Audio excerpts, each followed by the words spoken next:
Hey everybody, and welcome back to my channel, where today we are going to be doing a follow-up video to a video that I posted last week entitled How I Rate Books. So in that one I talked about my personal rating system and like the 5 stars and what they mean, and how, like, the different things that I consider when rating a book.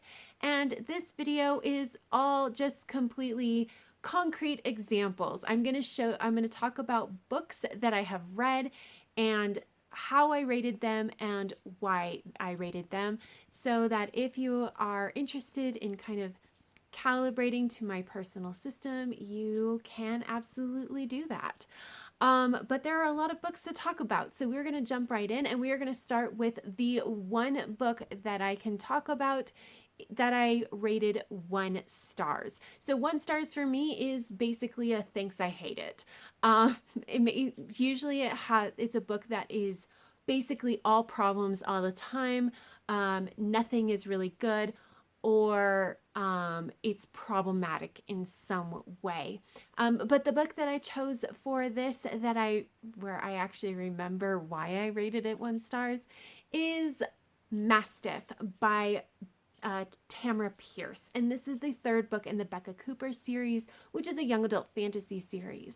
Now, the relevant portion about this book that you need to know is that it is written as a series of diary entries from our main character, Becca Cooper.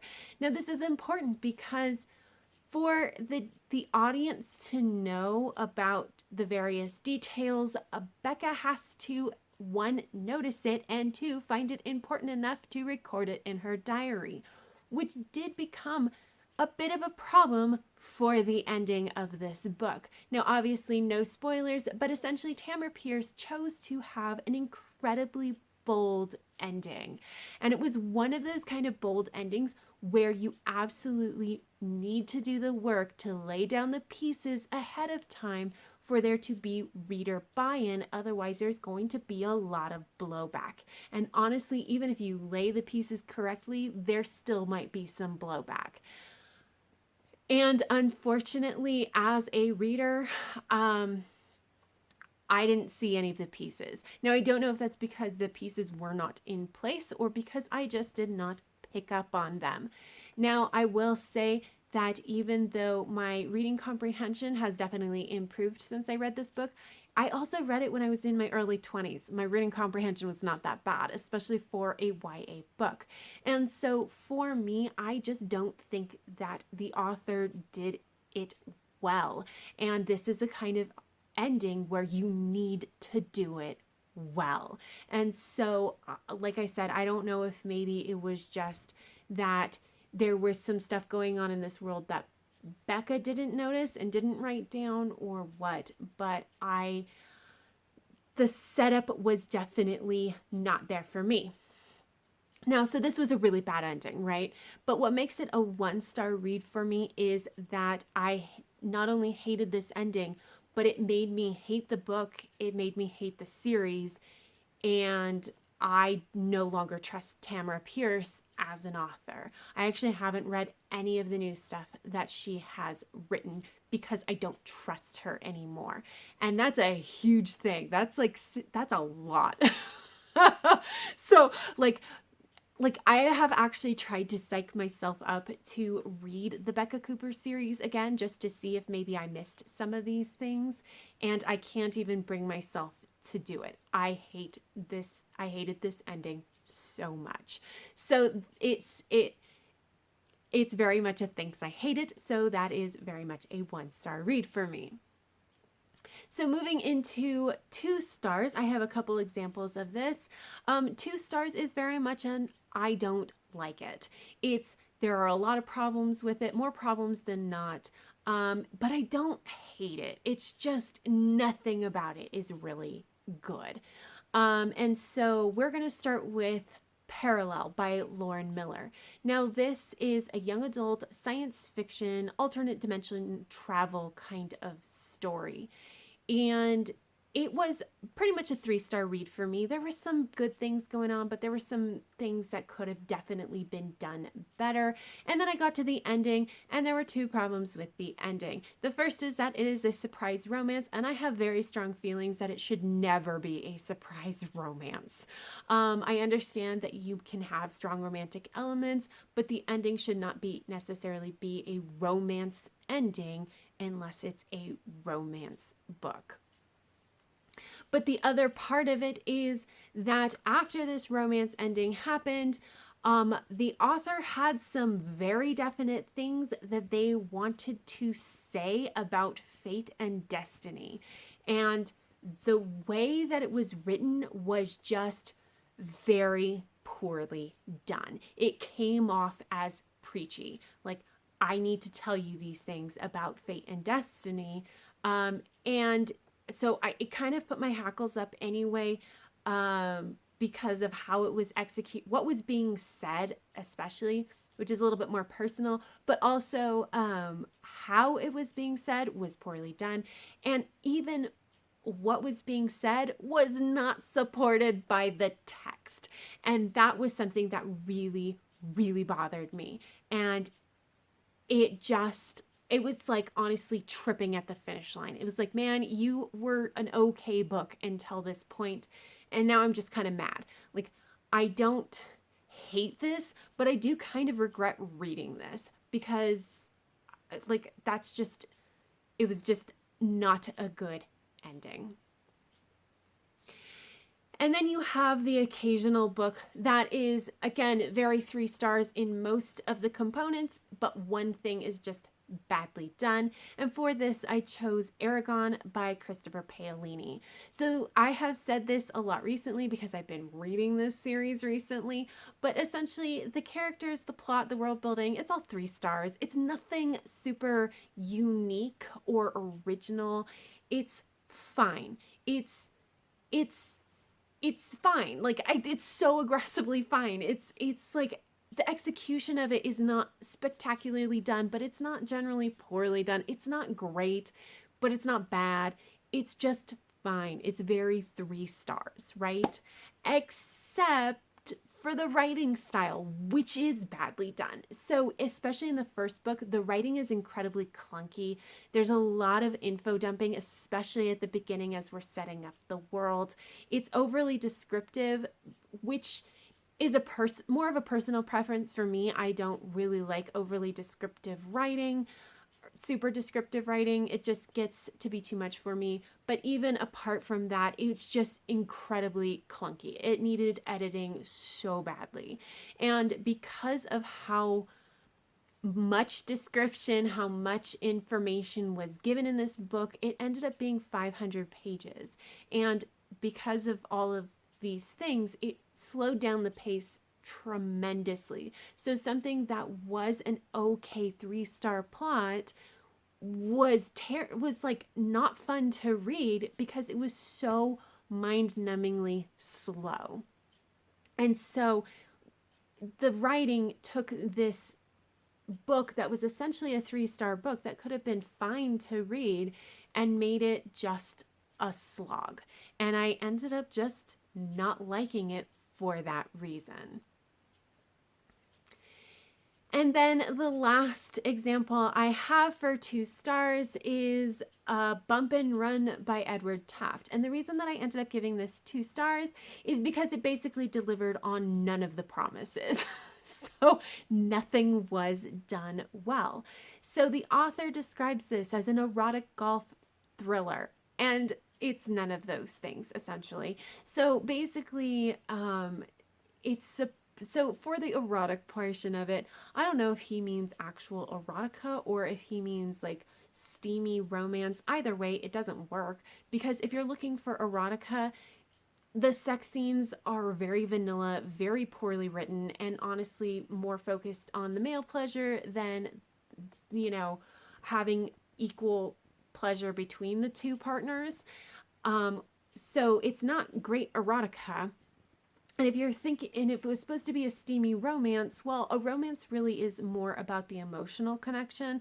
The reader has to both of the leads as well as the emotional connection between the two leads. And there was nothing there. There was no emotion. There was no chemistry. Like these were basically cardboard cutout people like moving through the scenes. And so without the emotional connection, it's not a good romance either. So whichever one the author was going for, it failed. And if you're looking for a thriller, I wouldn't even describe this as a thriller, to be honest. So part of the problem, part of the thing about a thriller is that there is a buildup of tension, there's danger, there's like, you don't exactly know what's going to happen next. And there was absolutely no tension in this book because anytime there might have been a slight buildup of tension, it was interrupted by a very bland sex scene. And so, like, there really wasn't anything there. And that storyline, what we think of as the thriller storyline, basically got wrapped up halfway into the book. So it's not a good thriller either. And if you want like a golf book, I mean, yeah, technically this has golf. And actually, it was pretty well written, a little bit more technical than I was expecting. But honestly, because of how it was written, it didn't fit with the rest of the book. And so it just wasn't good. And so then I was sitting here going, okay, if you want erotica, go somewhere else because this is not good erotica. If you want a steamy romance, go somewhere else because this is not going to give you the emotional connection that you want. If you want a thriller, go somewhere else because it doesn't provide that tension, that danger, that interesting storyline where you don't know where it's going next. Go somewhere else. If you want something golf, I'm sure there is something better for golf too. And so because it delivered on absolutely none of its promises, it really didn't do anything well. So it ended up in the 2-star category. And then we get to the 3-star category. And 3 stars is really more things where it's some good and some bad, or it's what I consider aggressively okay. It's not bad, but it's not great, and it's not interesting, right? It's just kind of the same thing that you've seen before. And so for the first book we're going to talk about is The Spirit Thief by Rachel Aaron. And this is one of those aggressively okay kind of books. Like the characters are okay. I mean, they're not bad, but they're not super interesting either. The plot is fine. It goes in unexpected directions at the end, but it's not like anything that really pulls your attention in. The world building, like the setting, is basically stuff you've seen before. The really interesting part is the magic system, but the execution of that magic system made it more boring. So even though it was interesting, it ended up being just fine. And like when I talked about this book, and even the person that I buddy read this with, Julie, when she was talking about it in her wrap up, like the most said words that we had was okay and fine. This book didn't grab me in any way. It didn't have anything that stood out as super interesting. It was okay. And then you have books that are more up and down. And for this, I chose Magic Bites by Ilona Andrews. This is the first book in the Kate Daniels series, and it's adult urban fantasy. And so it was, and especially at the time that it was written, it's very typical of the time that it was written, but it definitely has some good parts. Like it has some of the most interesting world building in an urban fantasy. It's not amazingly well executed, but the ideas are they're very sound and they're very much there. And like the characters are could go either way, where like there's some issues there, but you can see how they could become a lot better as the series goes along. And you could also see that if it doesn't improve, it's going to get real annoying real fast. The plot itself definitely needed some work because it was one of those like a murder investigation and our main character, Kate, is trying to investigate, but she's not an investigator, so she ends up flailing around because she doesn't know what to do, which is not super interesting. The pacing was all over the place kind of thing. But you kind of come back to the world building is so interesting that you still kind of want to give it another chance. And so for me, that's 3 stars. That's, yeah, there's some bad stuff, but ultimately there's some good stuff going on as well, and they end up kind of canceling each other out. And then you have something that, again, doesn't deliver on its promise. And that is, for this one, I chose Forged in Fire and Stars by Andrea Robertson. So this is the first book in a YA fantasy series. And essentially, it just wasn't a good first book in a story, or first book in a series. Because in the first book in the series, you want to kind of set up the world, you want to set up the characters and the dynamics and some of the plot, especially like where we're going to be going for an overarching plot, those kinds of things. And like, it just wasn't well done. So like, we did get world building, but like not enough and not quite all the correct stuff that we would want from a first book, right? So there's certain things you have to establish in a first book, and those were some of the things that the author just didn't really establish.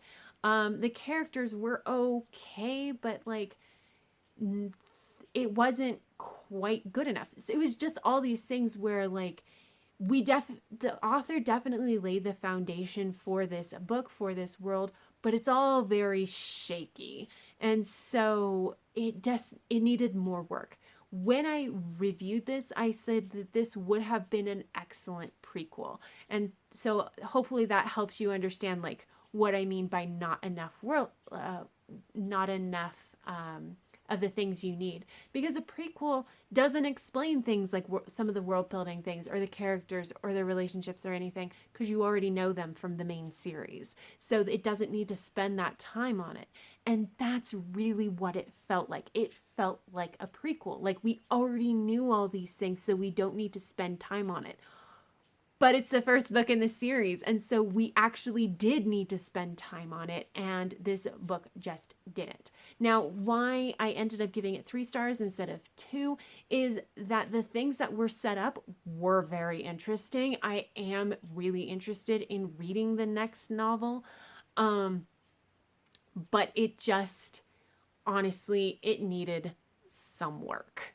So, and then we get into the 4-star ratings. And so 4 stars is, I really liked it, but there were some problems that detracted from the overall story, or I liked it, but I didn't feel any kind of a deep emotional connection to it. So we're going to start with Goldilocks by Laura Lamb. This is a very recent read for me, but essentially this was a 3-star book until the second half, and then it got so good. So the reason it was a 3-star was because, the characters weren't particularly well developed. Some of the world building was good, but some of it was not great. It was very slow in the beginning, and we kind of jumped around the timeline, which was a little bit disorienting. So I was thinking, okay, 3 stars. And then I got to the second half, and the pacing picked up and the story picked up. And what I realized was all that stuff we were doing in the beginning was really setting up dominoes so that we could watch them fall in the second half. And it was really good. And like, I really enjoyed that ending. And so it raised this particular book up from a 3-star to a 4 stars, because I did really, really like it in the end, but there were definitely some problems with it. Similar to that is The Gilded Wolves by Roshani Chokshi. This is also a recent read, but I adored this book so much. There was so much about it. I loved the plot. I loved that it was all puzzles, kind of a heist. I loved the characters. I really just enjoyed my time with this, except we had a major issue that really did affect the story, and that is that the magic system was not explained. pretty much at all. So what I know of the magic system is that some people are able to create magical items. The end. That is all I know. We're not told like why some people can do it and some can't. We're not told how they do it or what the limitations are. So I kind of I thought it was interesting when when a new gadget was kind of introduced to us. I definitely thought it was interesting, but I'm like, it's interesting for me as a reader, but like, is this interesting for the world or is this kind of like mundane? Anybody can do this. We don't really know. And we don't know if, our inventor characters are really good or if like everybody is that level of good. We don't know because we don't really know the magic system because we aren't told anything about it. And because of this, and because there is a certain amount of reliance upon these magical gadgets for the plot, it just didn't quite work. And I think that if the magic system had been explained, it would have made this a 5-star read. So like I ended up having to downgrade it into the 4-star range because not having that magic system explained did end up affecting my enjoyment of the story. And I think that having the explanation would have strengthened the story. So 4 stars. And then we have the ones that I don't do this all that often, but occasionally I will rate books because I hated reading them because the writing was so good. So, for example, my example for this is The Brightest by Shannon McGuire. Now, this was a good read. It's in the October Days series. It's got great world building, great characters, great interactions, great plot. It's fine. It's a good book. Except one of the characters, our antagonist, is so well written as an antagonist that I hated her so much that I didn't want to read this book because anytime she was on the page, like anytime I'd have to read a scene with her, I was angry with this book. Which it's like, okay, you want to talk about like good writing, like that's great writing. But I can't say that it's a 5-star read because a 5-star read is something that I absolutely loved reading. So like this really doesn't happen that often, but it is an occasional thing. So I did want to mention it. But yes, I rated the Brightest 4 stars because I hated our antagonists so much because they were so well written. I do generally try to say that when that's why I'm rating a book down, like because a character was so well written that I hated reading them, I do try to say that though. Like, so because that is such a personal problem. But the last book I want to talk about for 4 stars is a book that I thought was extremely well written, but I just didn't connect with emotionally. And an example of this is The City We Became by N.K. Jemisin. This is so good. It's so interesting. I actually do really like it, and I am really excited to read any sequels. But it doesn't, like, to borrow a phrase from Sam over at Thoughts on Tomes, it doesn't sit in my feelings. I didn't feel a strong connection to this book. I recognize how good it was. I enjoyed reading it. It was very unique. I really will enjoy anything else that comes out in this series, but I just didn't connect with it emotionally like I generally do with 5-star reads. So it's, again, one of those more subjective things. And then we get into 5 stars. And these are books that I absolutely love. I connect with them very emotionally. And there's not really anything that is so majorly wrong that it detracts from the story. So some of these are most of them are extremely personal, but I did have some examples, one of them being Blood Heir by Ilona Andrews. So this is a spin-off series from the Kate Daniel series, which is a series that I absolutely adored. And so this is the first book in that spin-off series. And honestly, like, it's fan service. You can really tell that the author sat down and said, what would the fans want? It's actually like the story behind why this book got written is actually very beautiful, but it what definitely was written for the fans specifically. So they did include the things that fans wanted, and they did it in a really great way. So we got to see all the people from the first series, and but it was in a way that was very natural to the story at hand. And so it wasn't gratuitous. So it was basically everything you could possibly want from a spin-off series of one of your favorite series, done in a way that fits within the story itself. And so I think that anybody who's loved the Kate Daniels series would absolutely adore this particular book. Um, uh, Also, I have, similar to that, I have Night in Silence by Shauna Maguire. This is another book in the October Days series that is a little bit later. I think it's like book 10 or 11. But this is one of the books that is a cornerstone for this series. So this is where it becomes extremely apparent that Shauna Maguire had quite a bit of like world building, plot building, character building done before she ever started the very first book, because it becomes very apparent that she was laying groundwork for the big reveal in this book starting from the very beginning, to be honest. And so it's the kind of book in a series that has an extremely large payoff for the readers who have read all the books up to this point. And so that payoff is so huge because, again, we're book 10 or 11. We've been building to this point and laying groundwork, subtly laying groundwork the entire series. So, and I do think that those kinds of books really, in a series, really do matter quite a bit for a series in keeping readers engaged. And this is a very excellent example of it. I mean, it had all the other things too, with like the character development and plot and world building. It was great otherwise, but that big reveal was such a big payoff that it was mind blowing. Okay. It was great. And then another 5-star read that I wanted to mention is The Girl of Fire and Thorns by Rae Carson.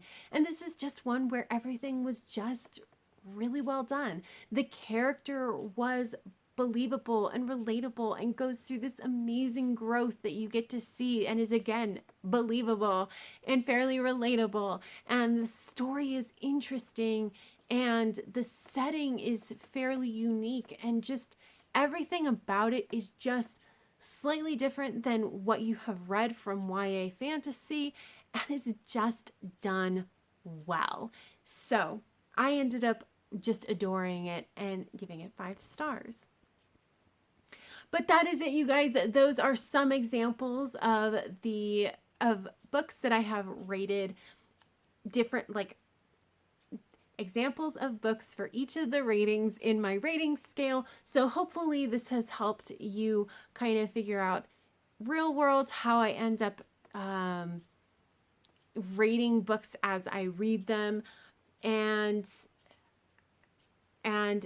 hopefully it provides some context to everything that I talked about in my first video. Obviously link down below to my first video if you're curious. But that is all I have. So leave me comments down below and if you agree with my ratings on any of these books or my reasons why. But that is all I have. So if you like this video, please give it a thumbs up. And until next time, have a happy reading, and I will see you in the next video. Bye!